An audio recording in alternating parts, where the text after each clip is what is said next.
Fala pessoal, Leonardo Cunha, Underground Forces na área, trazendo sempre uma novidade para vocês aqui no nosso canal. O canal ficou meio parado, a gente ficou meio sumido, pois a gente tirou umas férias para recarregar as baterias e voltamos agora com força total, trazendo muita novidade para vocês aqui no canal. Se liga, pois vem muita coisa bacana aí, beleza? Aproveitando também a oportunidade, queria agradecer a todo mundo que tem se inscrito no nosso canal, pois atingimos a meta de mais de 1000 inscritos no canal. Em meu nome e em nome também de toda a equipe daqui do Underground Forces, o nosso muito obrigado a você que acredita e valoriza nesse espaço que é seu, um espaço feito de headbanger para headbanger. Falou, meu irmão? Então é isso aí. No programa de hoje, cara, voltando aí, ó, com o pé direito, uma entrevista com a banda Extermínio, a clássica banda de thrash metal do Rio de Janeiro, numa entrevista exclusiva com o guitarrista Marcus Grip, falando de toda a trajetória da banda. Se liga aí, pois tem muita memorabilia do metal nacional com Extermínio aqui no Underground Forces. E para não perder aquele nosso costume, aqueles recadinhos de sempre, você que já é inscrito no canal, nosso muito obrigado, deixa aquele like lá pra gente, compartilha os nossos vídeos, e você que ainda não é inscrito, entra lá na nossa página, se inscreva, ative as notificações, compartilhe os nossos vídeos, fala aí com a galera desse canal que tá chegando aí com conteúdo cada vez melhor para vocês aí sobre o metal nacional. Contamos com o seu apoio aí na nossa divulgação. Desde já, o nosso muito obrigado. Estamos também no Instagram, siga-nos lá, tá aqui embaixo o nosso endereço, @Underground Forces. É isso aí. Então no programa de hoje, voltando com o pé direito no Underground Forces, Extermínio, numa entrevista super exclusiva com Marcus Grip. Se liga no programa de hoje, stay heavy. Para começar, Marcos, conta aí pra gente, como é que foi o início das atividades do Extermínio? Saudações, Leonardo. Saudações a todos, pessoal do Underground Forces. Valeu pelo convite para relembrar os tempos do Extermínio. Pô, que até recentemente saiu em fita cassete na China. Inacreditável, né? A gente também não esperava isso em 85, quando a gente começou. Então, para responder essa primeira pergunta, né, a gente começou lá em 1985, a gente se conheceu na Universidade Federal Fluminense, em Niterói. Eu fazia engenharia, o Túlio fazia física, o André, o baixista, fazia física também, e o Marcelo, vocalista, fazia história. E aí, por meio do irmão do André, que era meu colega de turma na UF, né, sabia que eu gostava de música, né, eu era guitarrista e eu estava querendo um pedal de distorção. Falou, poxa, meu irmão faz. E falei, pô, então manda fazer um pedal de distorção, faz para mim. E aí eu conheci o André. Pena não ter esse pedal de distorção que ele fez. Uma pena, André.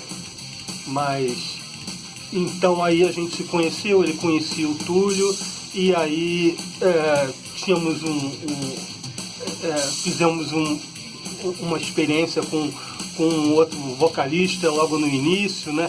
E que foi o Manel, e a partir daí a gente conheceu o Marcelo, e aí formou, né, nós quatro escolhemos o nome Extermínio lá nos porões da Universidade Federal Fluminense em 1985, e a gente curtia o que apareceu pra gente como novidade, que a gente já curtia o rock and roll, mas assim, nessa época, um pouco antes, quando apareceu o Metallica, ou o Slayer, o Destruction, entre outros, né, que teve...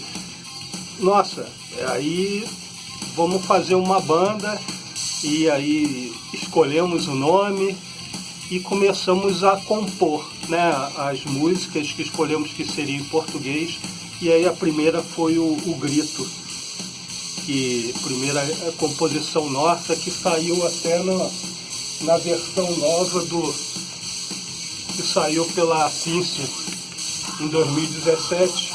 Aí saiu o Grito como bônus, né? Foi de uma demo, da nossa primeira demo, e muito legal esse relançamento, e porque foi muito tempo depois, a gente não esperava isso também, quando saiu também o CD pela Mutilation, também foi muito legal também, porque a gente não teve um CD na época, ninguém se interessou em fazer um CD, e aí fizemos pela Heavy Discos, né? Eu estava até aqui com a primeira edição, que está em algum lugar que eu coloquei por aqui. Sei que aqui está um CD que saiu pela Mutilation, né? Direitinho. Pô, foi muito legal. A fitinha cassete então nos surpreendeu, porque, pô, além de ser numerada, foram 100 cópias. Essa aqui é a número 80. Pô, veio com uma historinha legal, surpreendente. E essa mesma gravadora está lançando o CD com OBI, que é aquela faixinha que é a Juan Quan Records. E tudo começou pela Heavy, né? Em 85, que fez também o Azul Limão, o Dorsal Atlântica, o Metralha, o Calibre 38, né? Pô, eu vou esquecer de gente, mas pô, foi... E o relançamento da Synth em vinil verde, que ficou muito legal. Eu estava até ouvindo aqui.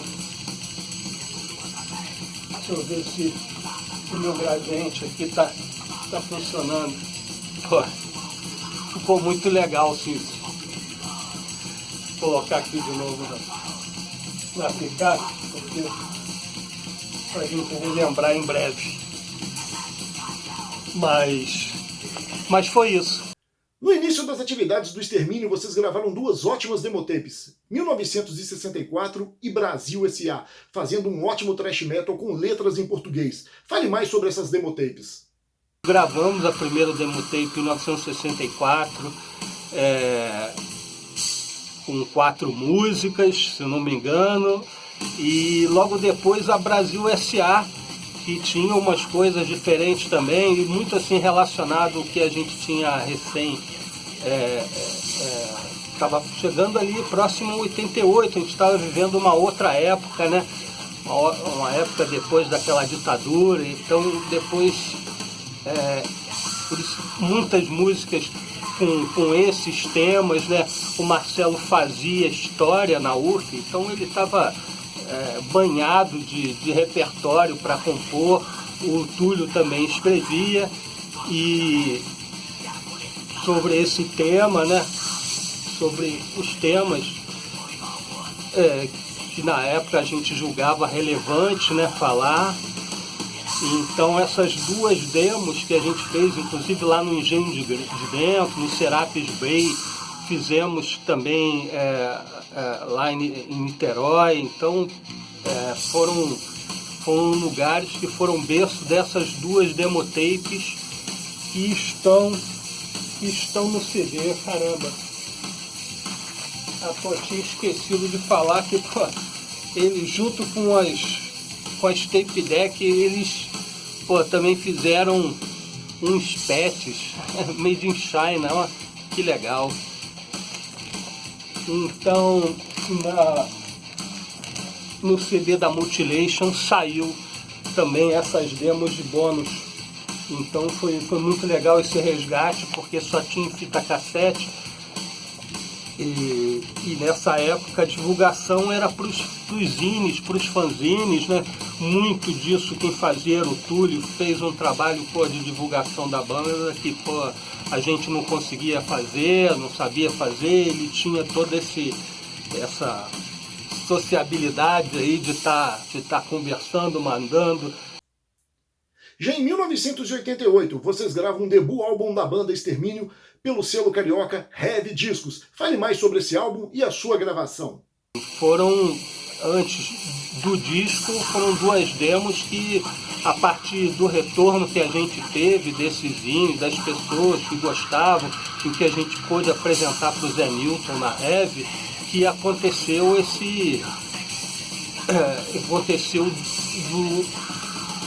do nosso plano, nossa meta se concretizar, que era gravar um LP. Era isso que a gente queria fazer, e o Zé Newton da Heavy nos ajudou a fazer isso. E como era a aceitação do público em relação à postura e às letras da banda? O público entendia e apoiava as mensagens que vocês passavam através das suas letras?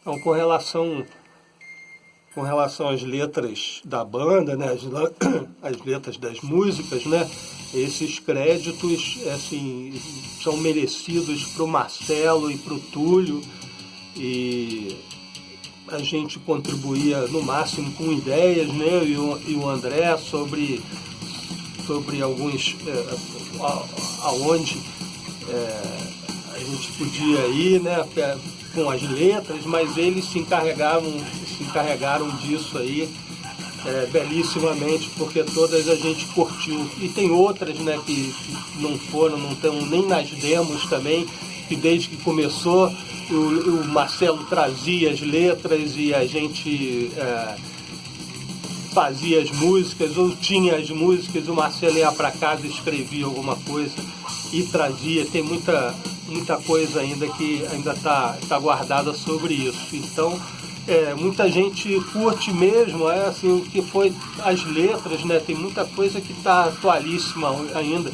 Foram compostas entre 85 e 88 e tem gente que até hoje, né, você vê que algumas coisas são proféticas até. Então, muito dessa postura e com relação às letras, teve uma boa aceitação, sim, dentro do possível, né? Que a divulgação nunca foi boa pro extermínio, a gente tinha outros assuntos, não tinha ninguém que cuidava disso, e a gente fazia a universidade, tinha então um compromisso além disso daí que nos impedia de fazer, inclusive, mais viagens, mais tempo com relação à divulgação mesmo. Então, e até hoje não tinha ninguém para fazer isso também, além do disco, né, que foi lançado. Então, dentro do possível, a gente não ficou muito conhecido mesmo, não. Marcos, conta aí pra gente, como é que foram os shows para divulgar o disco? Quais as suas lembranças dos shows? Com quais bandas vocês tocaram? Conta aí pra gente. Com relação aos shows, quer dizer, era tudo que interessava a gente fazer e que a gente gostava demais de fazer, era fazer show. Então, dos primeiros shows que a gente fez foi em frente à entrada lá da Escola de História, lá na Universidade Federal Fluminense, e fora o que a gente fazia. E era difícil ter shows, então quando tinha, era principalmente aqui no Rio, era no Caverna, onde começava, então começava o movimento, né, acontecer, e assim, na verdade a gente já tocou em escola, onde apareceu oportunidade para tocar, e a gente tinha o maior tesão mesmo de ir para ensaiar. Muitas vezes aconteceu do Túlio levar a bateria, né, de ônibus, depois pegar a barca e depois ir levando a pé da estação de barca até o descer da UF, a bateria completa. Ele era gigante também, ainda mas era muita disposição que tinha para tocar. Então a gente tinha os parceiros, né, então essas bandas todas do Rio que gravaram e outras, né? Então o Dorsal, o Azul Limão, o Calibre, né? E o Tréfagos tocava muito com a gente, do saudoso Abel.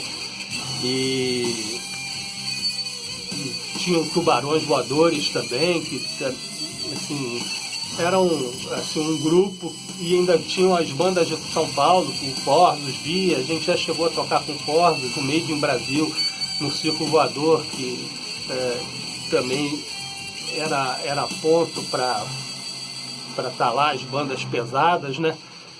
Então, dessa época são muitas lembranças. Fomos a São Paulo algumas vezes, né?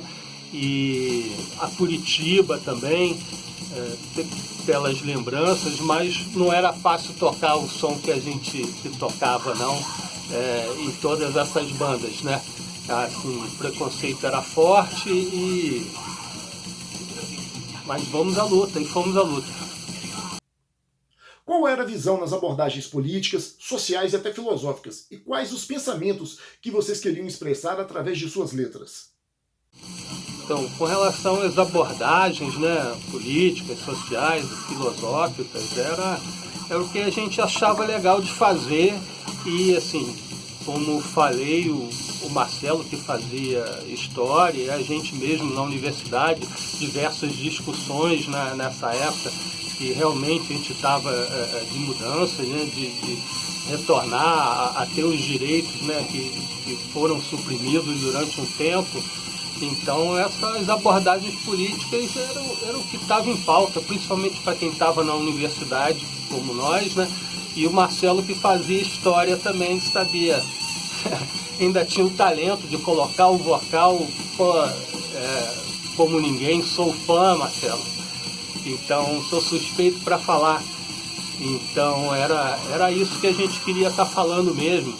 Sei que tem muitos temas de outras bandas, também não interessava pra gente. Fomos no que a gente sabia fazer, que foi isso daí. E saiu no disco, saiu legal. A música 1964 fala sobre a ditadura que assolou o nosso país durante 21 anos do governo militar. E a banda Extermínio fala sobre esse assunto de uma maneira bem direta. Fala pra nós aí, qual a ideia da banda sobre esse tema? Então, 1964, né? Então, isso aí, e na época a gente estava em 88, era justamente um mito, né? Isso daí. E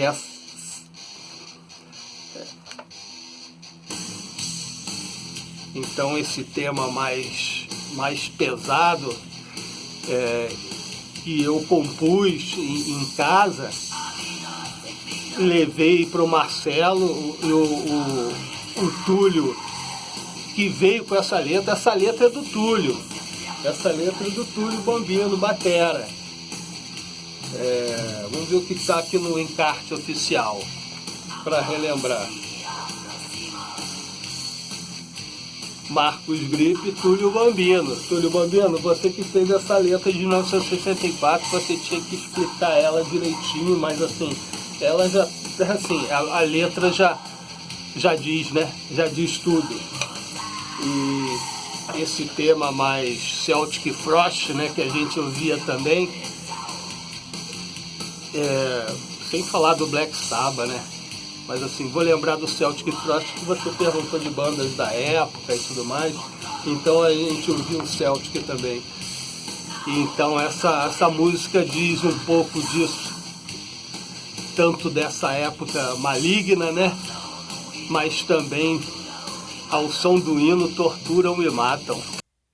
Carlos Lopes sempre fala do radicalismo da cena através de várias músicas da Dorsal Atlântica. E o Extermínio tem uma música que me chama muita atenção nesse álbum chamada RSI, Radical Sem Ideal, a qual vocês fazem uma crítica tanto à cena nacional quanto ao público em si. Fala pra nós aí sobre o conceito dessa música. Você falou do Carlos, né? O Carlos era um camarada próximo e a gente se encontrava muito, né? E Dorsal que também foi uma referência, né? Porque eles começaram antes e fizeram acontecer antes, e a Heavy, assim, foi a primeira banda da Heavy, então uma banda muito importante do Dorsal Atlântica.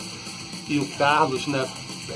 E todas as ideias que ele tem são muito, muito interessantes mesmo. E Radical Sem Ideal veio com essa letra do Marcelo.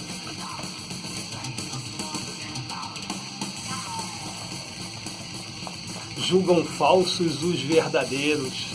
Essa letra é muito legal, eu adoro essa música. Essa música, inclusive, é do André, o André que veio com esse tema. Em suas porcas cabeças, o importante é o visual.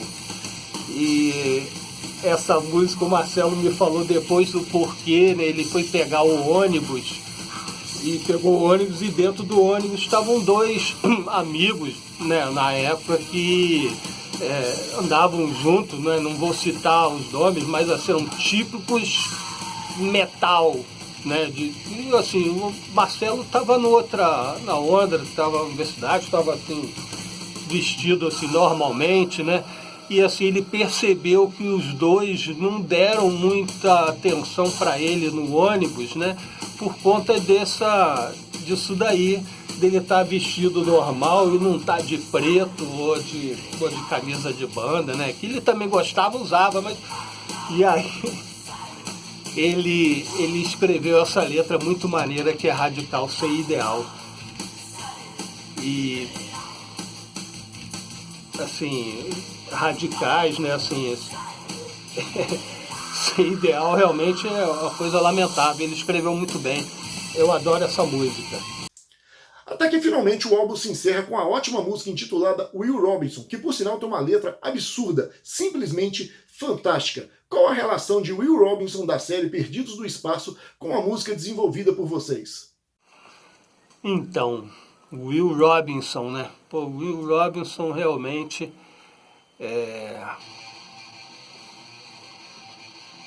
também um tema que me surgiu também na época, na guitarra, e que o Marcelo veio com a letra de Will Robinson.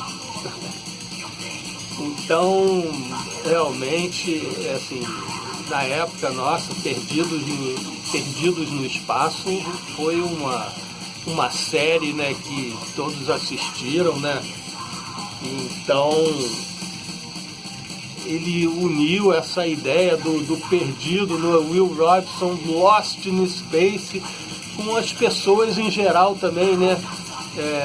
A vitrine do consumo, né? E etc, etc, etc. E então, pô, tem muita gente também que gosta do Extermínio por conta dessa música, por causa dessa letra, né? Além de anti-herói também, muitas pessoas vêm falar da letra de anti-herói e a letra, né? A letra e também. Então, Will Robinson, como você citou na pergunta, também foi muito referida também por ser uma excelente. E realmente, pô, Marcelo, sou seu fã, hein? Até que em 1990 é lançada a demo Cry Baby, trazendo um novo line-up para a banda, que agora faz um som mais acessível com letras em inglês, porém mantendo ainda suas letras focando em problemas sociais. Fale para nós aí, como é que foi a concepção e a gravação dessa demo? Você perguntou da demo Cry Baby, né, em 1990. É até essa aí que está tocando, né? E a gente não teve o retorno esperado do LP.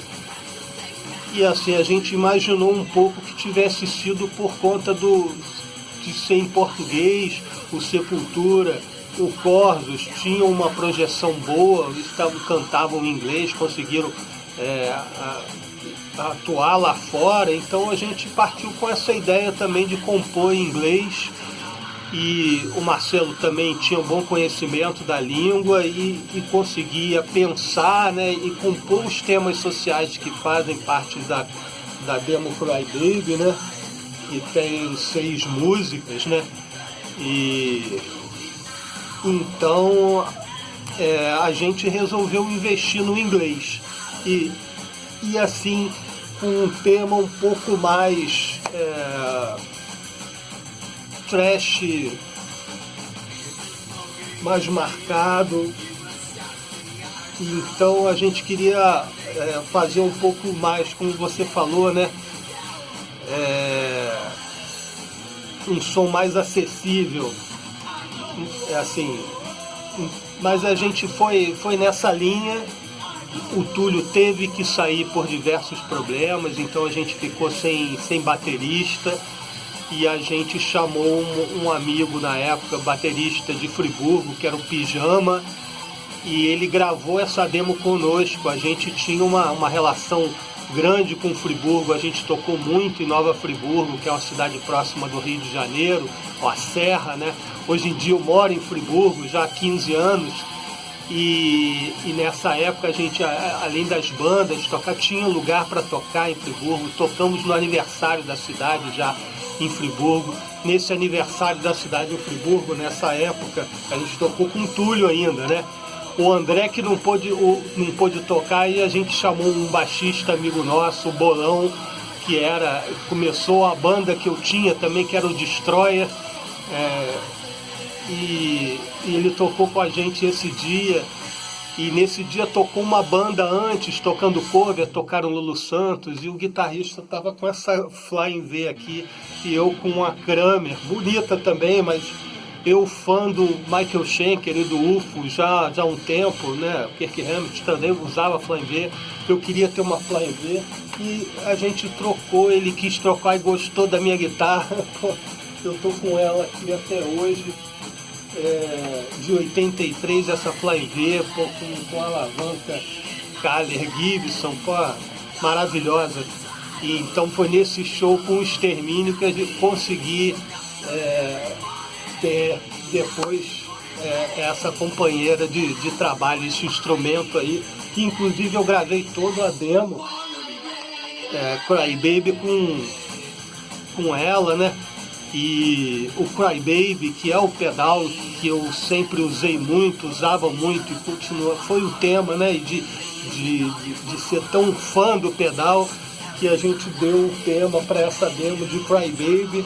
E o Marcelo, que compôs todas as letras desse disco, né? Desse EP, também fez uma letra maravilhosa na minha concepção. Um som mais... Vou seguir a sua linha aí, mais acessível, mas as concepções, a letra continuava. Então foi maneiro, fizemos lá no Share Studio essa gravação em 1990, e assim, até hoje ninguém se interessou em fazer nem um disco, nem um CD com ela, né? Quem sabe futuramente, depois da sua divulgação aí. Existe a possibilidade de Cry Baby sair de forma original ou como bônus em algum futuro lançamento da banda? Interessante que ela saísse mesmo de bônus num projeto, como saíram as outras demos, que saísse ela também para ter registrado num álbum que pudesse ouvir essa fase também, que é muito legal. E depois dessa gravação que o Pijama fez conosco, ele não continuou com a gente, e quem substituiu ficou um bom tempo tocando as músicas antigas e as novas foi o Sérgio Beix, baterista do Taurus até hoje, banda co-irmã na época, a gente tocou muito junto, o Taurus, fizemos shows em parceria, tanto antes quanto depois, porque aí era um show com o mesmo baterista, né? A dupla, a gente fez muitos shows assim, ele tocava com o Taurus, ele tocava com o Extermínio, que geralmente eles tocavam antes, e depois o Taurus fechava, e quer dizer, era uma jornada dupla, ganhava dobrado trabalho, né? Dinheiro mesmo. Vocês lançaram um videoclipe da banda com a música Fight for Freedom, que por sinal é uma música inédita que não se encontra em nenhum lançamento da banda. Esse clipe chegou a ser veiculado na MTV. Fale mais sobre esse clipe, como é que foi a sua gravação e sua aceitação? Nessa época a gente compôs junto, né, uma música que foi Fight for Freedom, que virou um videoclipe que tocou na MTV na época, e a gente fez essa gravação lá no Cine Arte UF. Foi muito legal ter feito, o Marcelo gravou pra gente essas imagens, e assim foi interessante. Fight for Freedom também está disponível no YouTube. Esse vídeo ficou muito legal, que a gente fez com imagens da época do Cine Arte UF, projetando em cima da gente, e fizemos uma coisa barata que saiu muito legal no final. E toda essa época foi com o Sérgio Bess na bateria. Serginho também foi grande participação, mas graças a isso que a gente conseguiu ir um pouco mais, se divertir um pouco mais, né? Fomos a Curitiba juntos, tocamos num festival lá, tomamos cano junto nesse festival de Curitiba, junto com outras bandas, mas foi muito legal o festival em si mesmo foi muito bom, mas já dizia o AC/DC, né? Então é sofrer, mas assim, foi legal. Vocês tinham novas músicas prontas para um futuro álbum do Extermínio? Então, a gente tinha umas músicas novas, tem até gravado isso, tem muito material inédito que a gente fez nessa época. Eu, Marcelo, o André e o Sérgio na bateria, e a gente fez várias músicas que não estão em lugar nenhum, estão guardadas só nos nossos alfarrábios, nossas fitas, né? Mas material muito bom que a gente tocava ao vivo. A gente tocou muita música nova, essa que não está nem na demo Cry Baby e nem no primeiro disco, né? Primeiro e único. Então a gente fez um material também que, quem sabe, pode aparecer um dia. Muito bom, que eu gosto muito. Quase 30 anos após o lançamento do full álbum do Extermínio, ele é relançado em CD, vinil e até mesmo em cassete, por selos do Brasil e do exterior, provando ser um álbum que sobreviveu ao tempo. Como você avalia a importância desse álbum para a cena nacional? Quase 30 anos depois, né, do lançamento do Extermínio, né, ele vem ser relançado, né? Para nós, para a gente foi uma surpresa, porque ele estava esquecido, e a Cincy 72 Records de Campinas, né, do Caetano, fez 500 cópias. Essa daqui é a número 346, são cópias numeradas de vinil verde. Então foi uma surpresa, foi muito legal ter feito, porque daí veio o CD também, né? E veio também bonitinho pela Mutilation. Foi a partir desse relançamento aí que ela fez vários relançamentos. Muito legal ver o que ela fez em retornar bandas que estavam esquecidas e talvez também que nunca tinham sido ouvidas, né?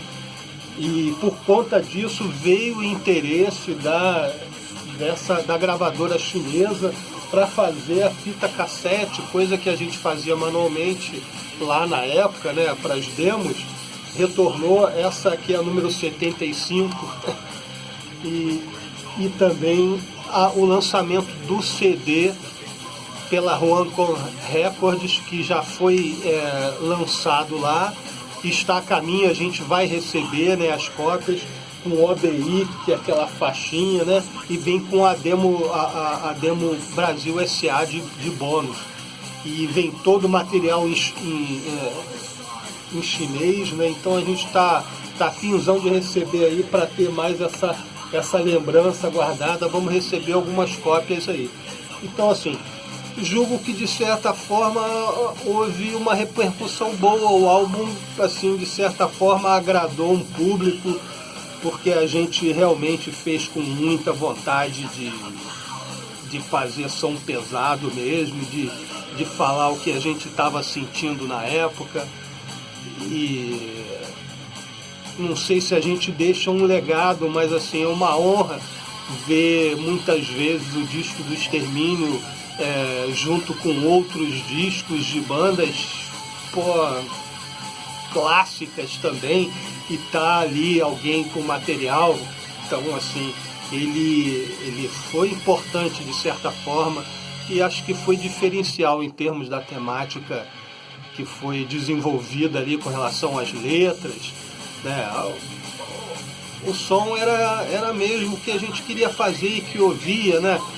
Então eu mesmo gostava muito do Destruction na época, além de falar das bandas clássicas, né?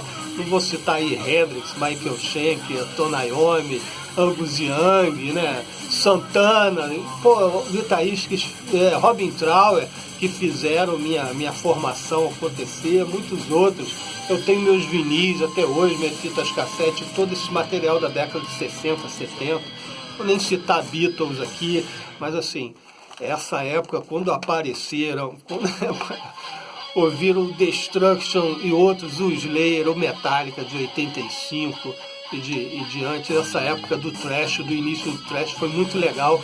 Pegou a gente, deu uma sacudida, e a gente queria isso mesmo, fazer esporro, tocar, dizer o que a gente queria fazer, e a gente de certa forma deixou isso registrado no LP, acho que para sempre aí, enquanto existir essa mídia física aí. Agora no streaming, em breve no streaming, vai ter que ser a sugestão para o que a gente vai ter que fazer, porque ninguém ouve mais CD, poucos ouvem vinil, né? Então, em breve, no streaming também para ver. Bom, Marcos, queria te agradecer pela atenção, por ceder uma parte do seu tempo e deixa uma mensagem final aí, ó, aos fãs do Extermínio e também aos seguidores aqui do canal Underground Forces.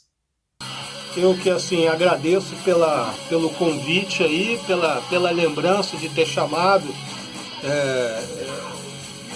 para dar um pequeno depoimento dessa época aí, que foi uma época muito, muito legal, muito rica, né? E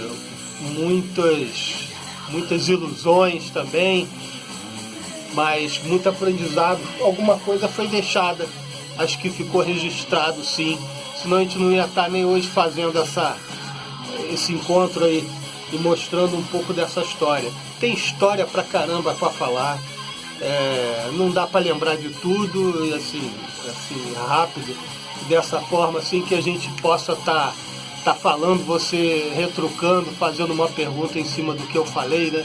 Mas dentro do possível aí, deixar um abraço a todos, que o metal ainda tá vivo. O pessoal ainda se anima em ter banda e de estar tocando cada vez mais pesado. E eu gosto mesmo das bandas nacionais que cantam em português e é disso que eu gosto. Quem sabe um dia o Extermínio tá todo aí. Quem sabe a gente se reúne um dia para fazer alguma coisa em breve, depois dessa pandemia aí. A gente está com umas coisas aí em mente. Vamos ver se a gente consegue fazer acontecer. Grande abraço aí, prazer ter falado com vocês. Valeu! Bom, pessoal, essa aí foi a entrevista da semana com o guitarrista Marcos Grip, da lendária banda Extermínio, essa clássica banda da cena carioca e nacional, com exclusividade total do Underground Forces para você. Um canal feito de headbanger para você, headbanger. Espero que vocês tenham curtido. Gostou? Já é inscrito no canal? Então, claro, deixa aquele like lá pra gente, compartilha nossos vídeos. Não é inscrito ainda? Acesse a nossa página, se inscreva, compartilhe nossos vídeos, ative as notificações e, cara, dá aquela força pra gente para que a gente possa crescer cada vez mais para trazer conteúdos maiores e melhores para você. Estamos também no Instagram, siga-nos lá, @undergroundforces. Lá você entra em contato, deixa sua crítica, sua sugestão, manda uma ideia, que banda que você quer ver aqui no canal, que em breve eu te garanto que você vai assistir, beleza? Então é isso aí, semana que vem mais um vídeo exclusivo para vocês aqui no Underground Forces, ok? Até semana que vem e stay heavy!